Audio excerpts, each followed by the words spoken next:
ان راستوں سے ناواقف تھا جو اسے یہاں تک لائے تھے۔ اسے بس اتنا یاد تھا کہ وہ ایک یتیم خانے میں پلا بڑھا ہے اور اس کے پاس اپنی ماضی کے نام پر سوائے دھندلی یادوں اور ایک پرانی تصویر کی کچھ نہیں تھا۔ وہ تصویر جو اس کی جان تھی، وہ اسے ہر وقت اپنے سینے سے لگا کر رکھتا تھا۔ عدنان نے ایک گہری سانس لی اور اپنی جیب کو ٹٹولا جہاں وہ تصویر محفوظ تھی۔ یہ تصویر ہی اس کے جینے کا سہارا تھی۔ جب بھی دنیا کی ٹھوکریں اسے مایوس کرتی، وہ تنہائی میں اس تصویر کو دیکھ کر خود کو دلاسا دیتا کہ شاید کہیں کوئی ہے جو اس کا اپنا ہے۔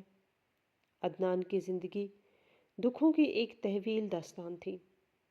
یتیم خانے سے نکلنے کے بعد اس نے فٹ پاتھوں پر راتیں گزاری، کبھی مزدوری کی تو کبھی ہوٹلوں میں برتن دھوئے، لیکن غربت کا عفریت ہمیشہ اس کے تعاقب میں رہا۔ آج بھی اس کی حالت کچھ مختلف نہیں تھی۔ اس کے مکان کا مالک اسے کرایہ نہ دینے پر دھمکی دے چکا تھا، اور اگر اس نوکری سے اسے تنخواہ نہ ملی تو وہ دوبارہ سڑک پہ آنے والے تھا۔ یہی وجہ تھی کہ وہ اپنی بیماری اور بخار کے باوجود ڈیوٹی پر موجود تھا۔ اس کا سر چکرا رہا تھا اور ٹانگیں کانپ رہی تھیں، لیکن وہ جانتا تھا کہ سیٹھ نذیر کے ہوٹل میں بیماری کی چھٹی کا مطلب نوکری سے ہاتھ دھونا ہے۔ کچن میں برتنوں کے ٹکرانے کی آوازیں اور شیف کے چلانے کی آوازیں ایک عجیب سا شور برپا کیے ہوئے تھی۔ اوے عدنان، جلدی کرو، مہمان آنا شروع ہو گئے ہیں اور تم ابھی تک یونیفارم ہی سیدھی کر رہے ہو۔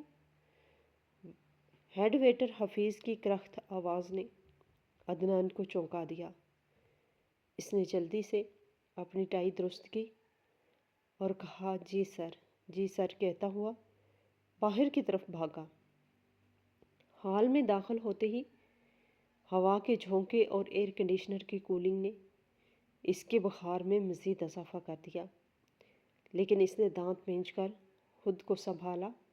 آج اسے وی آئی پی سیکشن میں ڈیوٹی دی گئی تھی، جہاں خود سیٹھ نذیر اور ان کے خاص مہمان بیٹھنے والے تھے۔ یہ اعزاز کی بات بھی تھی اور خطرے کی گھنٹی بھی، کیونکہ سیٹھ نذیر کی میز پر سروس کرنے کا مطلب تھا کہ غلطی کی گنجائش 0% ہے۔ ادھر نذیر احمد اپنے مہنگے اطالوی سوٹ میں ملبوس ہال کے وسط میں کھڑا انتظامات کا جائزہ لے رہا تھا۔ اس کے چہرے پر ہمیشہ کی طرح تناؤ تھا۔ ایک ادھیڑ عمر مینیجر فائل لیے اس کے پیچھے پیچھے چل رہا تھا اور نذیر احمد کی ہر ڈانٹ پر سر جھکا رہا تھا۔ اسے پھولوں کی سجاوٹ میں کمی کیوں ہے؟ میں نے کہا تھا سفید گلاب فریش ہونے چاہیے۔ نذیر نے ایک گلدان کی طرف اشارہ کرتے ہوئے غصے سے کہا۔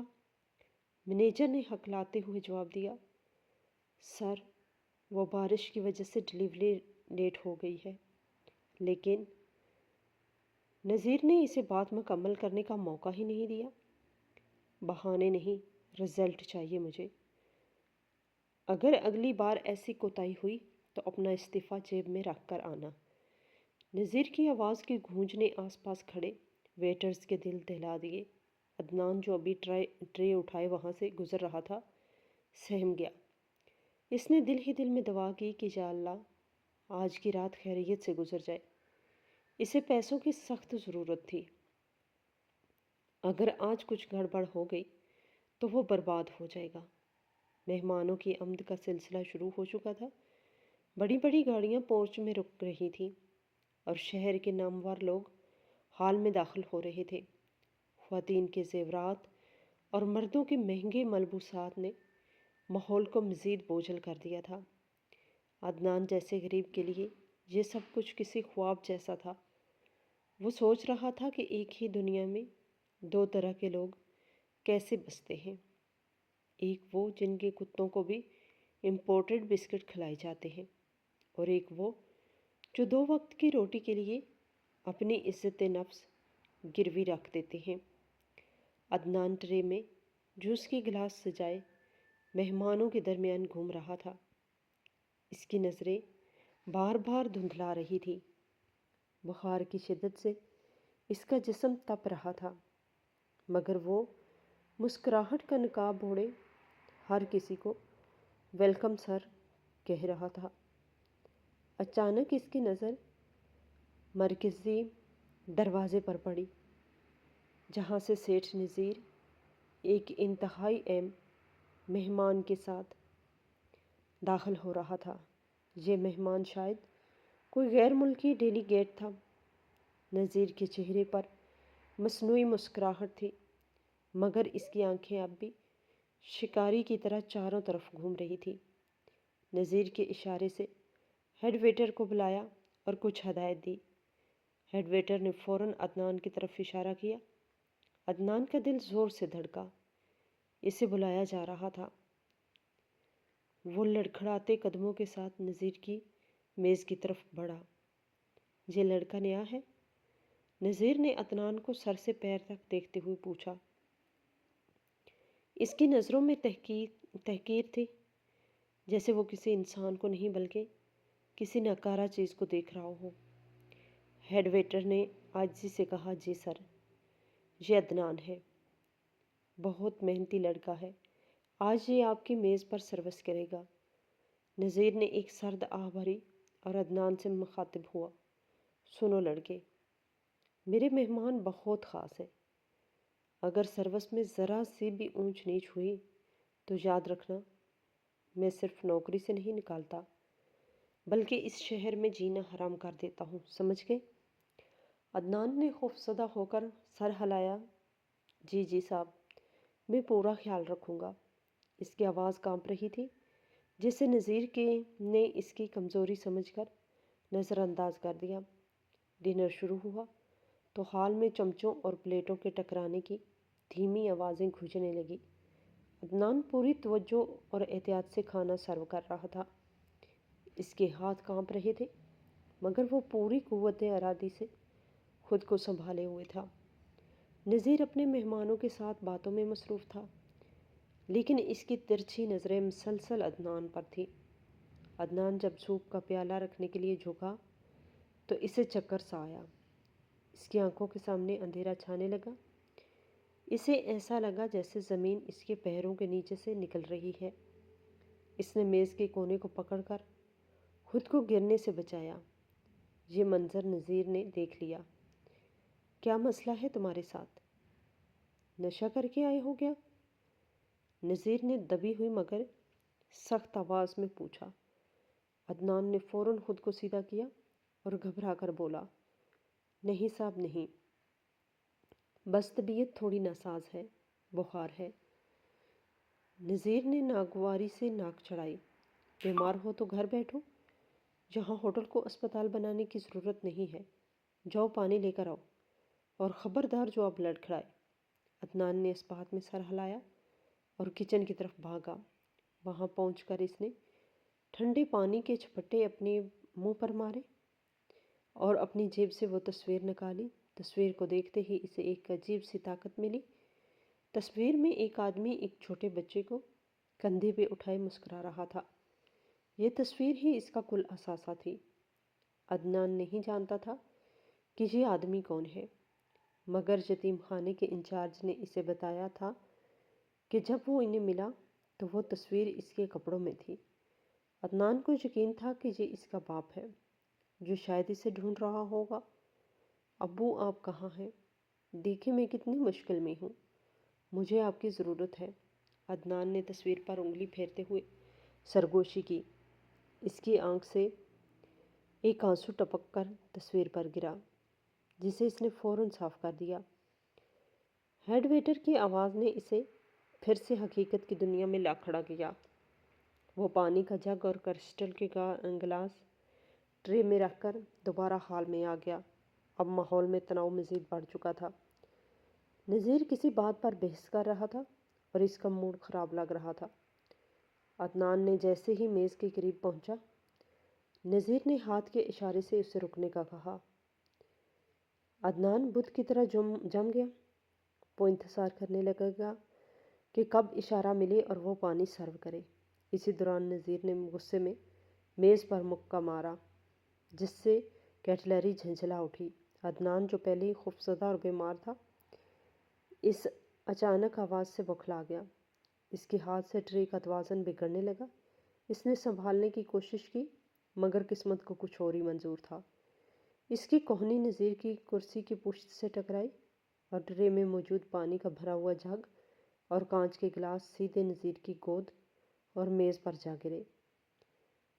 چھن چھن چھن، شیشے ٹوٹنے کی زوردار آواز نے پورے حلقہ میں سناٹا طاری کر دیا۔ پانی نذیر کے مہنگے سوٹ کو بھگو چکا تھا اور ٹوٹے ہوئے کانچ کے ٹکڑے قالین پر بکھر گئے تھے۔ موسیقی بند ہو گئی تھی، تمام مہمانوں کی گفتگو رک گئی تھی اور سینکڑوں آنکھیں اس خوفناک منظر پر مرکوز ہو گئی تھی۔ عدنان کا سانس خشک ہو گیا، اس کا چہرہ فک پڑ گیا تھا۔ وہ جانتا تھا کہ اس نے موت کو دعوت دے دی ہے۔ نذیر آہستہ سے اپنی کرسی سے اٹھا۔ اس کے چہرے پہ لگی ہوئی پانی کی بوندیں اس کے غصے کی تپش سے ابل رہی تھی۔ اس کا رنگ سرخ ہو چکا تھا اور ماتھے کی رگیں تن گئی تھیں۔ وہ خاموش تھا، مگر یہ طوفان سے پہلے کی خاموشی تھی۔ عدنان نے کانپتے ہوئے ہونٹوں سے کچھ کہنا چاہا، صاحب معاف، مگر الفاظ اس کے حلق میں پھنس گئے۔ نذیر نے اپنی بھیگی ہوئی کوٹ کی آستین جھاڑی اور پھر آہستہ آہستہ عدنان کی طرف بڑھا۔ اس کی آنکھوں میں وحشت ناچ رہی تھی۔ عدنان خوف سے 2 قدم پیچھے ہٹا، مگر اس کی ٹانگوں نے جواب دے دیا تھا۔ وہ وہیں بت بنا کھڑا رہا۔ نذیر اب اس کے بالکل سامنے تھا۔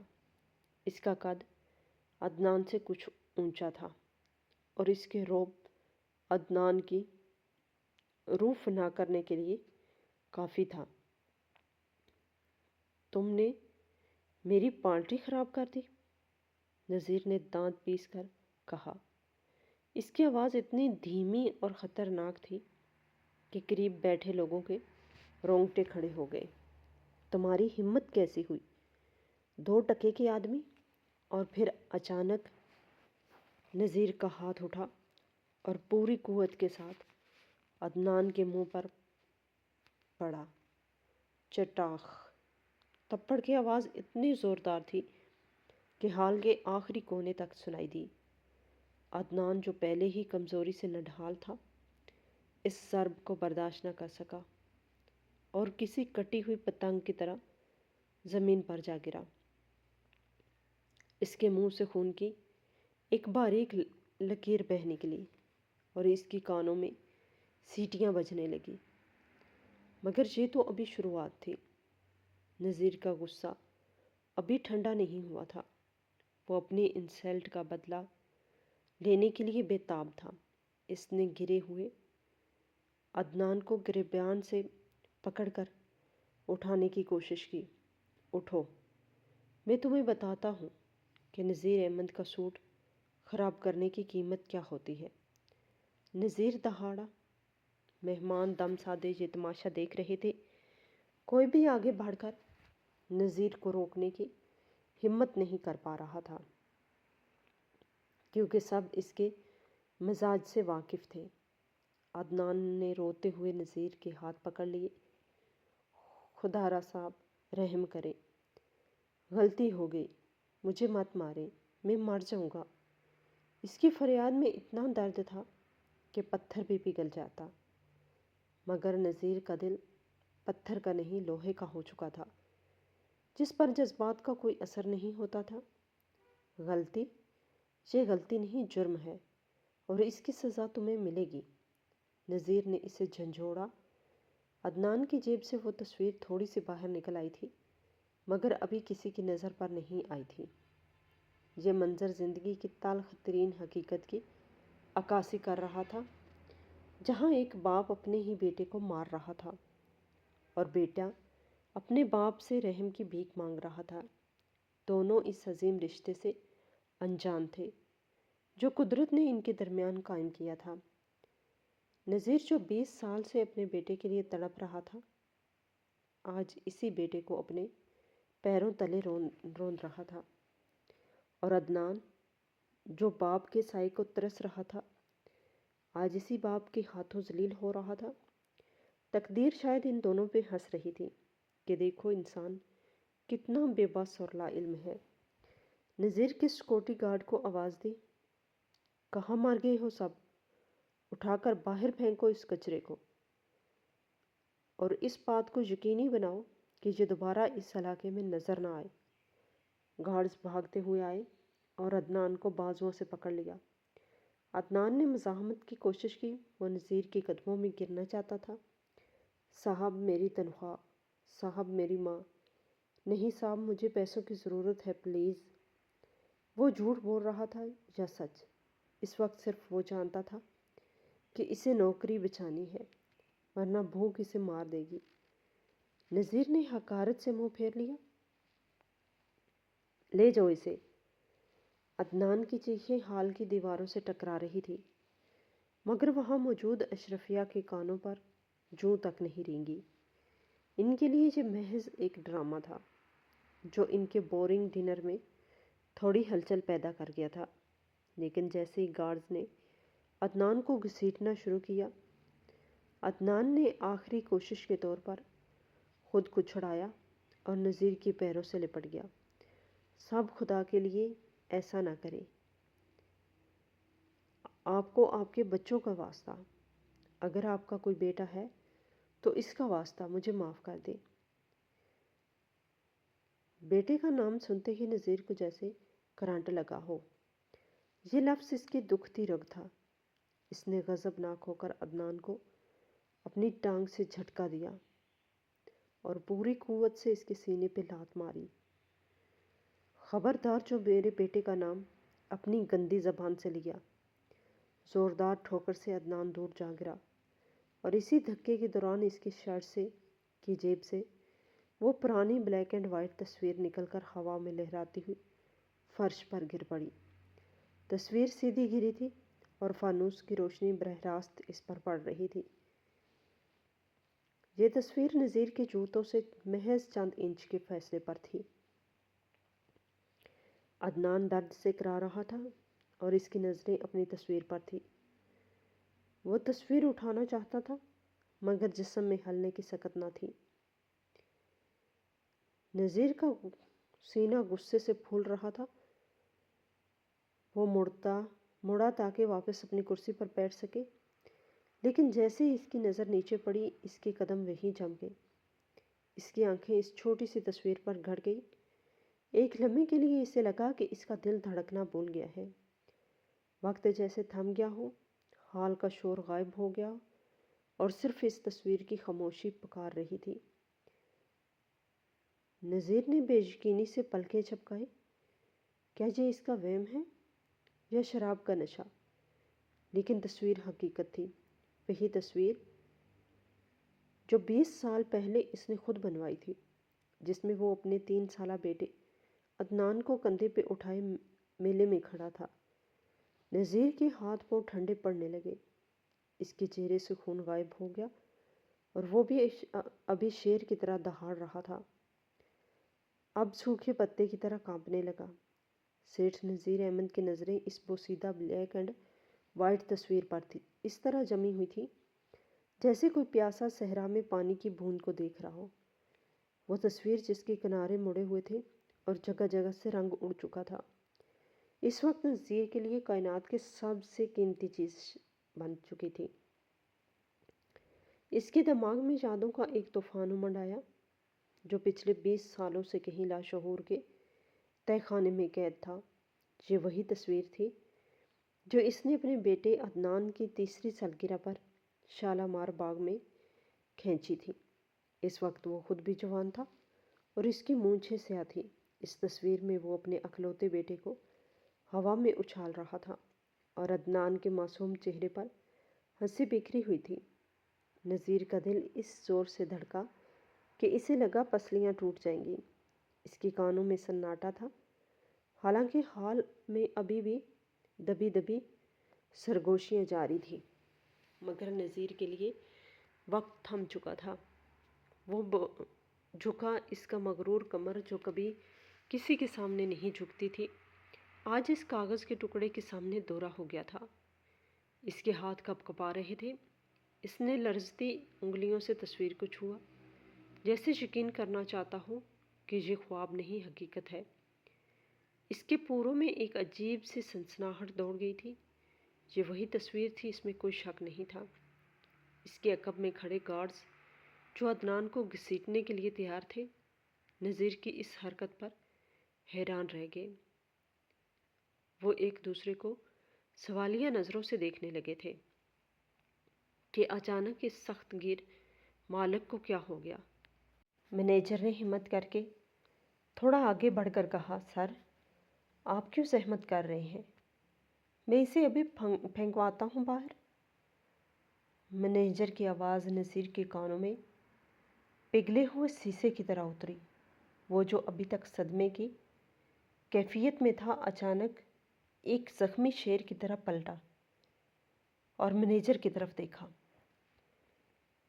اس کی آنکھوں میں اب غصہ نہیں تھا، بلکہ ایک ایسی وحشت اور درد تھا جسے دیکھ کر مینیجر کے الفاظ حلق میں اٹک گئے۔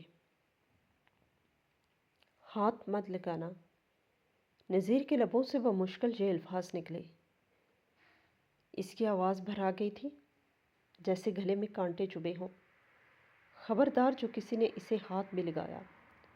نذیر اچانک دہاڑا۔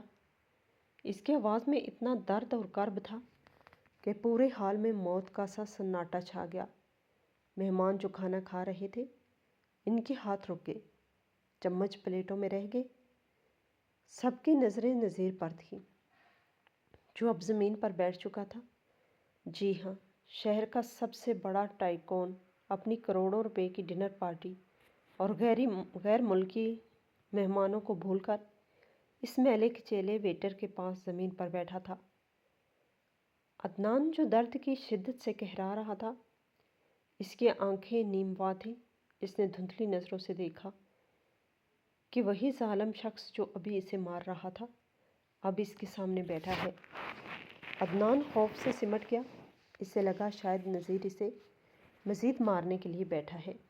اس نے اپنے زخمی ہاتھوں سے چہرہ چھپا لیا اور روتے ہوئے گڑ گڑایا، مجھے مت مارے صاحب، میں چلا جاؤں گا، قسم لے لیں، میں کبھی شکل نہیں دکھاؤں گا، بس اور مت مارے۔ عدنان کی ان التجاؤں نے نذیر کے دل کے 1000 ٹکڑے کر دیے۔ یہ الفاظ نذیر کے لیے نشتر بن گئے تھے۔ وہ بیٹا جسے اس نے پھولوں کی طرح پالا تھا، آج اس کے سامنے زندگی کی بھیک مانگ رہا تھا، اور وہ بھی خود اسی سے، اپنے باپ سے۔ نذیر کی آنکھوں سے آنسوؤں کا بند ٹوٹ گیا۔ وہ ضبط نہ کر سکا۔ اس کی زندگی کے اصول، اس کی انا، اس کا رتبہ، سب کچھ آنسوؤں میں بہہ گیا۔ اس نے کانپتے ہوئے ہاتھوں سے عدنان کے چہرے کے آگے سے ہاتھ ہٹائے۔ عدنان نے ڈرتے ڈرتے آنکھیں کھولی اور نذیر کی بھیگی ہوئی آنکھوں میں دیکھا۔ اسے وہاں اب وہ درندہ نظر نہیں آیا جس نے اسے ٹھوکر ماری تھی، بلکہ وہاں ایک لاچار اور ٹوٹا ہوا بوڑھا انسان تھا۔ نذیر نے اپنی لرزتی ہوئی ہتھیلی عدنان کے گال پہ رکھی، جہاں اس کے تھپڑ کا نشان ابھی تک سرخ تھا۔ نذیر کا کلیجہ منہ کو آ گیا۔ یہ میں نے کیا کر دیا؟ اس کے لبوں سے سرگوشی نکلی۔ میں نے تمہیں مارا؟ نذیر پاگلوں کی طرح اپنے ہی ہاتھوں کو دیکھنے لگا، جن سے اس نے اپنے لختے جگر پر تشدد کیا تھا۔ مہمان اب اپنی نشستوں سے کھڑے ہو چکے تھے۔ وہ سمجھ رہے تھے کہ سیٹھ نذیر کو شاید دل کا دورہ پڑا ہے یا وہ ذہنی توازن کھو بیٹھے ہیں۔ کچھ لوگ آگے بڑھے۔ نذیر صاحب، آپ ٹھیک تو ہیں؟ ڈاکٹر کو بلائیں؟ ایک کاروباری دوست نے پوچھا، مگر نذیر نے کسی کی نہیں سنی۔ اس نے دونوں بازو پھیلا کر عدنان کے کمزور اور نڈھال وجود کو زمین سے اٹھایا۔ عدنان کے کپڑوں پر سالن اور مٹی لگی ہوئی تھی، اور نذیر کا قیمتی سوٹ اس سے خراب ہو رہا تھا، مگر نذیر کو اب کسی چیز کی پرواہ نہیں تھی۔ اس نے عدنان کو ایسے سینے سے لگایا جیسے کوئی ماں اپنے بچھڑے بچے کو پاتی ہے۔ عدنان کا سر نذیر کے کندھے پر ڈھلک گیا۔ وہ بخار اور چوٹ کی وجہ سے ہوش کھو رہا تھا۔ نذیر اسے سہارا دے کر اٹھایا اور وہیں موجود VIP کرسی پر بٹھا دیا جس پر ابھی تھوڑی دیر پہلے ایک وزیر بیٹھا تھا۔ لوگ حیرت کے سمندر میں غرق تھے کہ یہ ویٹر جس کی اوقات 2 کوڑی کی نہیں، اسے سیٹھ نذیر اپنی مخصوص کرسی پر بٹھا رہا ہے۔ نذیر نے فوراً میز سے پانی کا گلاس اٹھایا اور اپنے ہاتھوں سے عدنان کے منہ سے لگایا۔ پی لو بیٹا، تھوڑا پانی پی لو۔ نذیر کے منہ سے لفظ بیٹا نکلا تو وہ خود چونک گیا، مگر یہ لفظ اس کی دل کی گہرائیوں سے نکلا تھا۔ عدنان نے مشکل سے 2 گھونٹ پانی پیا اور پھر اس کی گردن ایک طرف لڑک گئی۔ وہ بے ہوش ہو چکا تھا۔ نذیر کی چیخ نکل گئی، ڈاکٹر، کوئی ڈاکٹر ہے جہاں؟ ایمبولینس بلاؤ، جلدی کرو۔ وہ پاگلوں کی طرح چلانے لگا۔ اس کی آواز میں ایسی تڑپ تھی کہ ہال میں موجود ہر شخص ہل گیا۔ مینیجر بھاگتا ہوا آیا، سر ایمبولینس بلا لی ہے، ڈاکٹر راستے میں ہے۔ نذیر نے عدنان کے ہاتھ اپنے دونوں ہاتھوں میں تھام لیا۔ وہ ہاتھ کتنا کھردرا اور سخت ہو چکا تھا۔ محنت مشقت نے ان نرم و نازک ہاتھوں کی کیا حالت کر دی تھی۔ نذیر کو وہ ننھا سا ہاتھ یاد آیا جو اس کی انگلی پکڑ کر چلتا تھا۔ نذیر زار و کتار رو رہا تھا۔ وہ بار بار عدنان کے ماتھے پہ ہاتھ رکھ رہا تھا جو بخار سے بھٹی کی طرح تپ رہا تھا۔ مجھے معاف کر دو، مجھے معاف کر دو، وہ مسلسل بڑبڑا رہا تھا۔ مہمانوں میں چہم گوئیاں شروع ہو گئی تھیں۔ یہ ویٹر کون ہے؟ سیٹھ صاحب اسے جانتے ہیں کیا؟ کہیں یہ ان کا کوئی رشتہ دار تو نہیں؟ طرح طرح کی باتیں ہو رہی تھی، لیکن نذیر ان سب سے بے نیاز بس عدنان کو ہوش میں آنے کا منتظر تھا۔ اس نے اپنی جیب سے رومال نکالا اور عدنان کے ماتھے سے خون صاف کرنے لگا جو گرنے کی وجہ سے نکلا تھا۔ خون دیکھ کر نذیر کی روح کانپ گئی۔ یہ اس کا اپنا خون تھا جسے اس نے اپنے ہاتھوں سے بہایا تھا۔ پچھتاوے کی آگ اسے اندر ہی اندر جلا رہی تھی۔ وہ سوچ رہا تھا کہ قدرت نے کتنا بھیانک انتقام لیا ہے۔ 20 سال تک وہ جس بیٹے کے لیے تڑپ رہا تھا، آج جب وہ ملا تو کس حال میں، اور ملا بھی تو اس طرح کہ باپ ہی اس کا مجرم بن گیا۔ نذیر نے عدنان کی قمیض کا بٹن کھولا تاکہ اسے سانس لینے میں آسانی ہو۔ جیسے ہی بٹن کھلا، نذیر کی نظر عدنان کے گلے میں موجود ایک دھاگے پر پڑی جس میں ایک چھوٹا سا چاندی کا تعویذ لٹک رہا تھا۔ نذیر نے جلدی سے وہ تعویذ باہر نکالا۔ یہ وہی تعویذ تھا جو اس کی مرحومہ بیوی نے منت مانگ کر عدنان کو پہنایا تھا اور اس پر آیات الکرسی کندہ تھی۔ اب رہی سہی کسر بھی پوری ہو گئی تھی۔ اگر تصویر پر اسے 1% بھی شک تھا تو اس تعویذ نے وہ بھی ختم کر دیا۔ یہ عدنان ہی تھا، اس کا اپنا کھویا ہوا عدنان۔ نذیر نے اس تعویذ کو چوما اور اپنی آنکھوں سے لگایا۔ اس منظر نے دیکھنے والوں کے دل بھی پگھلا دیے تھے۔ وہ مغرور سیٹھ اب ایک بے بس باپ بن چکا تھا۔ ایمبولینس کے سائرن کی آواز سنائی دی۔ نذیر نے کسی کا انتظار نہیں کیا۔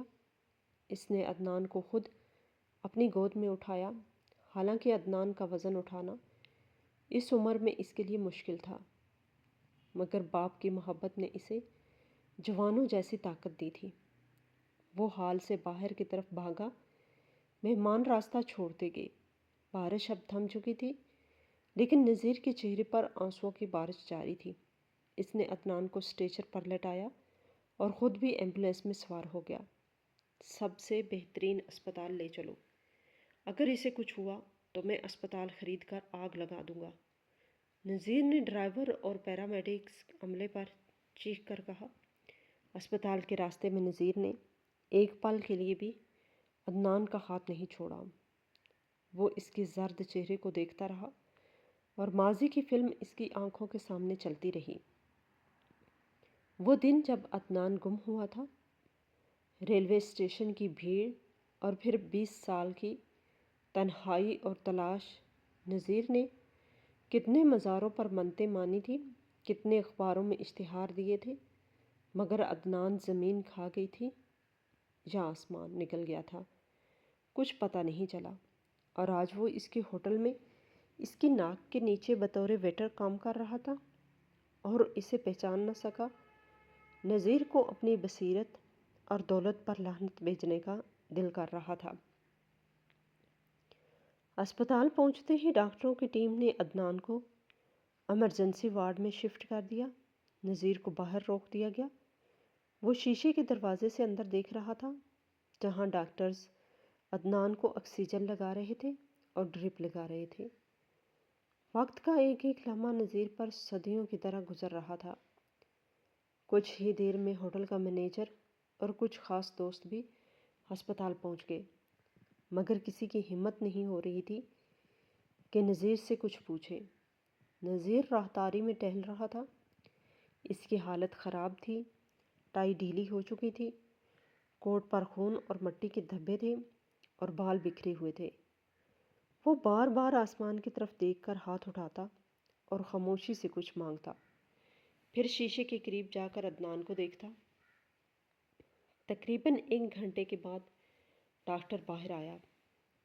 نذیر جھپٹ کر ان کے پاس پہنچا۔ کیسا ہے وہ؟ ہوش آیا اسے؟